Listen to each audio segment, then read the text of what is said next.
सिमरन की छोटी बहन विभा माँ के होते हुए भी सिमरन के ही पीछे लगी रहती थी। सिमरन, आ गई हो तो इसे खाना खिला दो। बोल रही है तुम जब तक नहीं खाओगी ये भी नहीं खाएगी। क्या है विभा, तुम खा लिया करो ना, मुझे ऑफिस से आने में देर हो जाती है। और कोई छोटी बच्ची तो हो नहीं तुम जो खाना भी नहीं खाती हो कि दीदी आएगी तो ही खाऊंगी। हाँ हाँ, छोटी बच्ची ही समझ लो।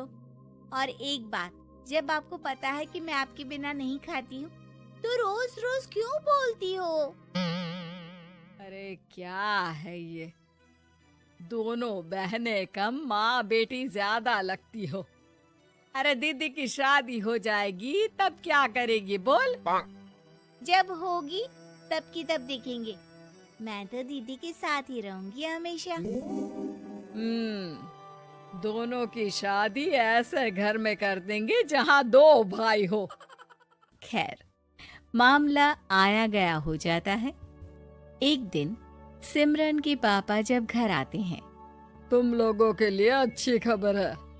वर्मा जी है ना मेरे दोस्त, उन्होंने सिमरन बेटी के लिए रिश्ता बताया है। बहुत अच्छा लड़का है, सिमरन को भी पसंद कर लिया है और कल वो लोग आ रहे हैं सिमरन को देखने अपने घर। सिद्धांत अपने माता पिता के साथ सिमरन को देखने आता है। उसे सिमरन अच्छी लगती है और शादी तय हो जाती है। सिद्धांत की माँ कहती है, अब तो हम लोग ले जाएंगे जल्द ही अपनी सिमरन को यहाँ से। अरे हाँ हाँ, क्यों नहीं, आपकी ही है अब तो हमारी बेटी। दूर खड़ी विभा सब सुन रही होती है। अब तो दीदी की शादी हो जाएगी, फिर तो वो चली जाएंगी। दीदी के बिना मैं कैसे रहूंगी? कुछ न कुछ तो करना ही होगा जिससे दीदी की शादी ही ना हो।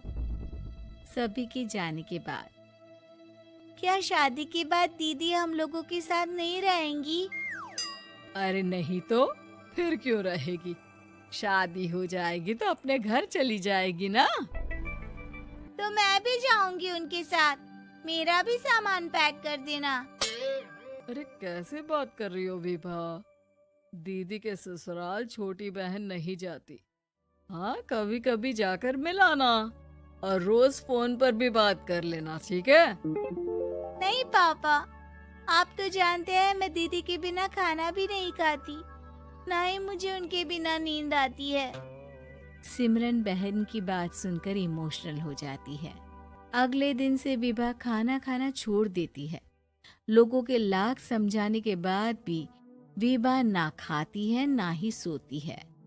अंत में हार मानकर सिमरन सिद्धांत से मिलती है। सिद्धांत, मेरे मम्मी पापा ने बचपन से ही विभा और मुझे साथ रखा। वो मुझसे बहुत जुड़ी है। मुझे उसकी टेंशन रहेगी शादी के बाद, क्योंकि वो मेरे बिना नहीं रह सकती है। अरे ये तो छोटी सी बात है, वो हम लोगों के साथ हमारे घर में रह सकती है। जब उसकी अकल आ जाएगी या वो समझ जाएगी कि तुम्हारा घर वो नहीं बल्कि ये है, तो हम उसे घर छोड़ आएंगे, ठीक है? सिमरन खुश हो जाती है क्योंकि वो यही चाहती थी। वो माँ पिता से बात कर लेती है। अरे कैसी बात कर रही हो सिमरन? भला बेटी के ससुराल में हम छोटी बहन को कैसे भेज दे? जमाना क्या कहेगा? अरे तू पागल हो गया है? मना कर दे। इस शादी में इन लोगों का तो ये चलता ही रहेगा। कभी बहन यहाँ आ रही है, कभी वो बहन के पास जा रही है। अरे शादी हो रही है, कोई मजाक थोड़ी ना हो रहा है ना बाबा ना। माँ कैसी बात कर रही हो? सिमरन से मैं जुड़ाव महसूस कर रहा हूँ और इतनी सी बात के लिए इतनी अच्छी लड़की को कैसे छोड़ सकता हूँ?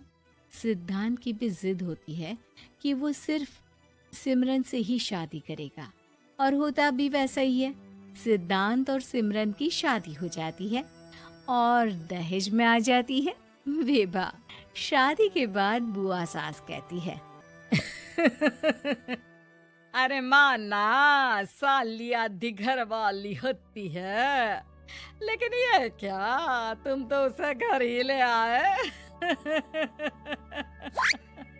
तभी चाची कहती है, सिद्धांत को तो हम लोगों ने सीधा समझा था, लेकिन सबसे तेज तो यही निकला।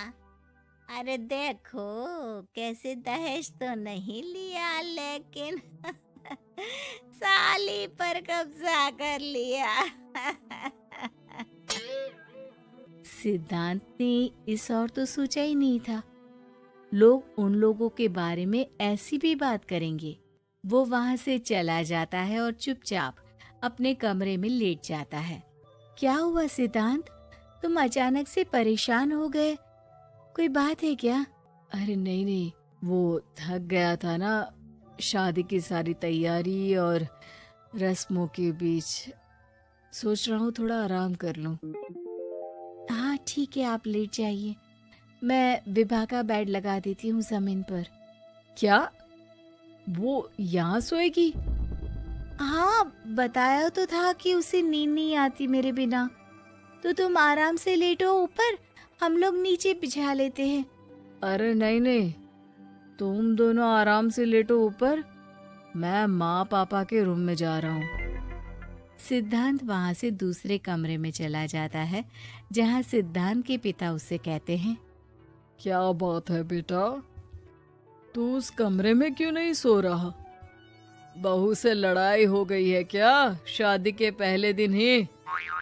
अब नहीं पापा, वो दोनों बहनों को बात करनी थी और मुझे नींद आ रही है, तो मैं यहाँ सोने चला आया। अगले दिन सिद्धांत तैयार होकर ऑफिस जाता है। ऑफिस में लंच के वक्त दोस्त कहता है, क्या बात है सिद्धांत, इतना सारा खाना एक ही दिन में? हाँ यार, वो सिमरन को खाना बनाने का शौक है तो उसी ने बनाया है। यार हम लोगों की तो सिर्फ एक ही बीवी है, इसकी तो दो दो है ना। सिद्धांत को गुस्सा आ जाता है। कैसी बात कर रहा है तू? अरे तू तो भाग्यशाली है जो बीवी के साथ साथ साली भी आ गई। अरे साली लोगों की तो आधी घरवाली होती है, तुझे तो पूरी की पूरी मिल गई। सिद्धांत का पारा अब 7वें आसमान में पहुंच जाता है। वो खड़ा होकर उस लड़के से लड़ने लगता है। हाँ, मेरी शादी में मेरी बीवी के साथ मेरी साली भी आई है, ये सच है, लेकिन सिर्फ कुछ समय के लिए, क्योंकि उसने सिमरन को बचपन से ही माँ की तरह देखा और यूं अचानक वो सिमरन से अलग नहीं रह सकती थी। इसलिए सोचो, अगर मेरी बीवी उसके लिए माँ का स्थान रखती है तो मेरा दर्जा क्या हुआ? तभी वहां बॉस आ जाता है।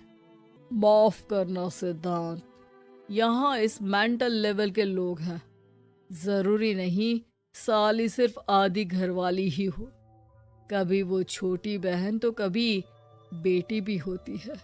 वेल डन सिद्धांत। सिद्धांत को अब ऑफिस में कोई कुछ नहीं कहता, लेकिन आस पड़ोस का वो तो वही हाल रहता है।